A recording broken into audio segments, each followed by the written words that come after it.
What's up, PumpTalk Nation? Get ready for a rapid-fire news blast that's going to blow your mind.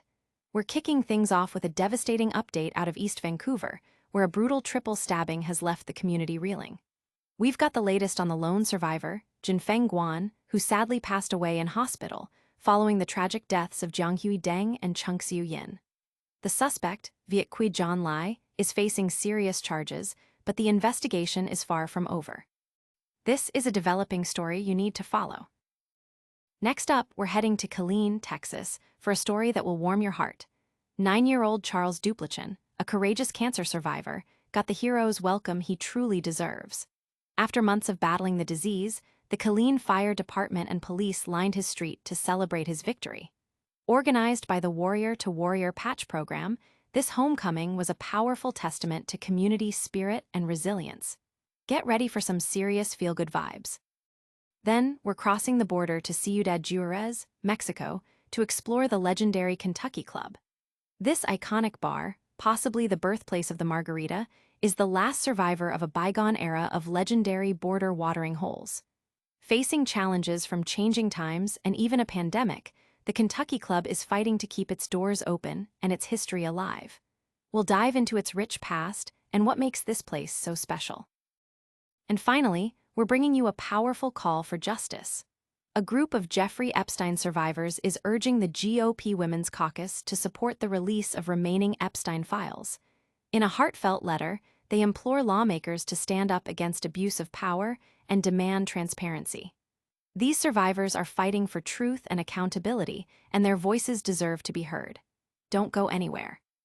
And after all this incredible news, make sure you're subscribed, hit that notification bell, and join the PumpTalk Nation family. East Vancouver stabbing survivor succumbs to injuries. A community is mourning the loss of Jinfeng Guan, 50, the lone survivor of a brutal triple stabbing in East Vancouver on September 5th, who has tragically died in hospital. Guan had been receiving treatment since the incident that claimed the lives of Jianghui Deng, 55, and Chengxiu Yin, 54. The stabbing occurred around 2 p.m. in the Joyce-Collingwood area, where police responded to reports at an apartment building near Van Ness Avenue and Spencer Street. Officers discovered Guan with life-threatening injuries and subsequently found Deng and Yin, along with a man with non-life-threatening injuries, at a nearby building. This man, identified as 54-year-old Viet Quy John Ly, has been charged with 2 counts of second-degree murder in the deaths of Deng and Yin. Authorities have notified the Crown of Guan's passing and are preparing to seek additional charges against Ly. He remains in custody as the investigation continues. The community is reeling from this senseless violence, with many expressing shock and demanding answers. The added tragedy of Guan's death underscores the severity of the attack and the profound impact it has had on those connected to the victims. Stay tuned, because the fight for justice is far from over. Next, we're heading to Texas for a story of incredible resilience and community spirit that will absolutely lift your spirits. Cancer survivor Charles Duplitchan gets hero's welcome home. In a heartwarming display of community support, 9-year-old Charles Duplitchan, a brave cancer survivor from Killeen, Texas, was met with an unforgettable hero's welcome as he returned home after completing his treatment. Charles, who had spent months battling cancer, thought he was just coming home after ringing the bell to signify the end of his fight. Instead, his driveway was lined with an incredible show of support from the Killeen Fire Department, police officers, and dozens of first responders, all there to celebrate his victory. I genuinely was not expecting a whole fire department and like a police department, all that at my house, Charles shared, clearly delighted by the surprise. I thought we were just gonna go home, be home, and then it's showing off. It was awesome. The surprise celebration was masterfully orchestrated by the Warrior to Warrior Patch program, a national organization dedicated to coordinating homecoming events for childhood cancer survivors. For Charles, a 4th grader with dreams of becoming a zoologist and paleontologist, this moment served as the perfect, joyous conclusion to an arduous journey. Charles' mother, Shelby Duplitchan, expressed her deep gratitude, stating, "To see the people that showed up for someone that they had no idea who we had never met before, was absolutely incredible and just meant so much to all of us." The celebration included fire trucks, police vehicles, and first responders who honored Charles' courage.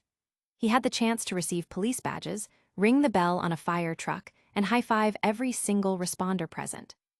Bill Lloyd, the leader of the Warrior to Warrior Patch program, whose own granddaughter battled cancer, emphasized the importance of community support, saying, "For us, it's a sign of people care. It's just that simple." The program, operating under the Oliver Patch Project, not only organizes these celebrations, but also collects military and first responder patches for children undergoing treatment. The overwhelming positive reaction from the Duplitchan family and the community highlights the profound impact of such gestures. This story is a powerful reminder of the strength found in unity and the joy of celebrating life's victories. This incredible homecoming is a testament to the power of community. But up next, we're heading south of the border for a story of history, resilience, and perhaps the invention of a world-famous cocktail. Kentucky Club, the last stand of a legendary border bar. In the heart of Ciudad Juarez, Mexico, stands the Kentucky Club, an unassuming watering hole that might just be the birthplace of the world-famous Margarita and is now the sole survivor of a legendary era of border bars. While many iconic establishments along the U.S.-Mexico border have faded with changing times and tastes, the Kentucky Club continues to pour drinks and serve patrons, embodying a unique blend of camaraderie and adventure. Established in the 1920s, coinciding with Prohibition in the United States, the Kentucky Club became a haven for Americans seeking a legal drink. Its walls are adorned with photos of Mexican film stars and Hollywood icons, a testament to its storied past. The club's claim to fame, beyond its historical significance, is the Margarita. Bartender Teodoro Morales recounts that the drink was created in 1942 for a customer whose wife preferred not to drink straight tequila. When asked for the drink's name, the customer replied, "Margarita," and a legend was born. While the exact origin is debated, patrons and staff swear by the authenticity and unique taste found only within these walls. However, the Kentucky Club's journey has been far from smooth. Post-9/11 security concerns, waves of drug violence, and the recent pandemic all posed significant threats to its survival. The club even lost its owner, Sergio Peña, to COVID-19 in July 2020. Despite these hardships, the bar has persevered, becoming a refuge for those seeking a taste of history and a moment of escape. El Pasoan Rich Wright, who offers walking tour of Ciudad Juarez, describes the club as having soul, where one can sense all the drinks that have been spilled on the bar. You can sense that history. The bar's resilience, coupled with its famous margaritas and festive atmosphere, continues to draw visitors from both sides of the border, proving that some legends are built to last. From legendary bars to the fight for truth and accountability. We're heading to Washington, D.C. next, where survivors are making a powerful plea for justice. Epstein survivors urge GOP Women's Caucus to release files. A group of Jeffrey Epstein survivors has penned a powerful letter to the chairs of the Republican Women's Caucus, urging them to stand up against abuse of power and support the release of all remaining government files related to the notorious sex offender. The letter, signed by over 20 survivors, including those who recently met with lawmakers in Washington, D.C., implores the caucus to help end the silence and speculation surrounding Epstein's crimes. Remind us that America is the country that we thought it was when we were little girls, before we were let down repeatedly by our own government, the survivors state in the letter. They express deep frustration over decades of seeking justice without success, highlighting their denied basic rights. The fact that it took this long for anyone to care about us is a true American tragedy, they added. The survivors are requesting a meeting with caucus members and are specifically asking for their support in compelling the Justice Department to make public all records pertaining to Epstein and his co-conspirator, Ghislaine Maxwell. We stand together in pain and resilience, and we are asking for your help. We have a right to feel safe in this country. We have a right to know why a serial sexual predator was treated with more humanity than we have ever experienced from our own government. The letter passionately conveys. The survivors' appeal comes as the GOP-led House Oversight Committee continues its investigation into the government's handling of Epstein's decades-long sex trafficking operation. A key figure in this ongoing scrutiny is R. Alexander Acosta, the former U.S. attorney in Miami, who approved a non-prosecution agreement for Epstein in 2007. Acosta, who later served as Secretary of Labor, faced intense backlash and was forced to resign following Epstein's 2019 indictment.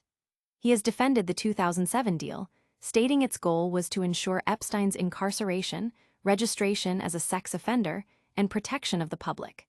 However, a 2020 Justice Department report found Acosta exercised poor judgment in the case, though it did not find professional misconduct by the prosecutors involved. The report specifically faulted Acosta for resolving the case through a negotiated plea before the investigation was completed, a decision deemed troubling given the federal government's unique position to fully investigate. These are the stories that demand our attention. But before we wrap up, we'll give you a quick recap of all today's top headlines. And that's a wrap on today's PumpTalk news.